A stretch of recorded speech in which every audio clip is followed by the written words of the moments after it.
Hi, this is Shari. She's come from Colorado.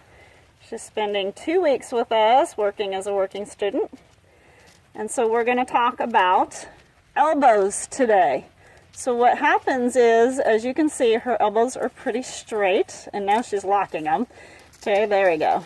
And so what happens is when you're stiff in your elbows, your horse can become stiff, especially through the neck area. It has a tendency to cause you to brace, especially when you're starting to work with connection or contact through the bridle.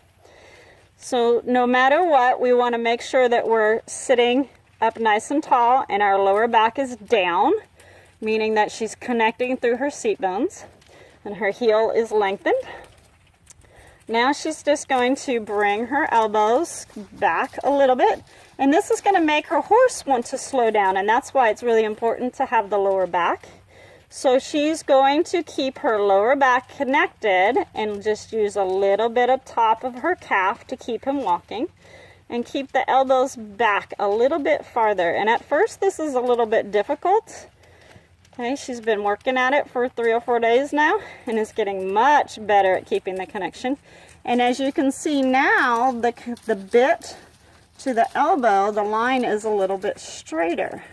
Okay, so straighten your arms out just once more, Shari, so we can see. Okay, so now he put his head down to get the line straight. But what happens when our elbows go straight is a lot of times our hands go up or down, and the line is not straight, and you can see she loses all her connection. So we want those elbows to be right next to her. Good.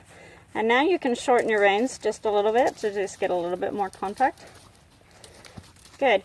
And when she asked him to do something like turn, we're going to make sure that our elbows stay steady, and we're actually going to turn with our hips and shoulders instead of with the elbows. So if you'll just turn and go the other direction towards me, and her elbows are going to stay right next to her hips, and she's going to use her leg.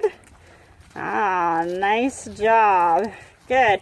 And that's going to keep the horse from diving out through the outside shoulder, and it's going to keep him a little bent to the inside because her shoulders and hips turn. So when you get back around to this side over here, you're going to do the same thing again, and I want you to really focus on lining your hips, your shoulders, and your elbows up in the turn, and we'll see the difference. Okay, so as you get close to those cones, you can pick the cones to turn around if you like. You're going to look, elbows, hips, shoulders, and outside leg is going to all point in the same direction. Good, and see how he very nicely turns off her aids. Good job. So flexion of the elbows is important for relaxation of the horse. It's important for the relaxation of the rider. A stiff elbow can create a stiff rider. Good.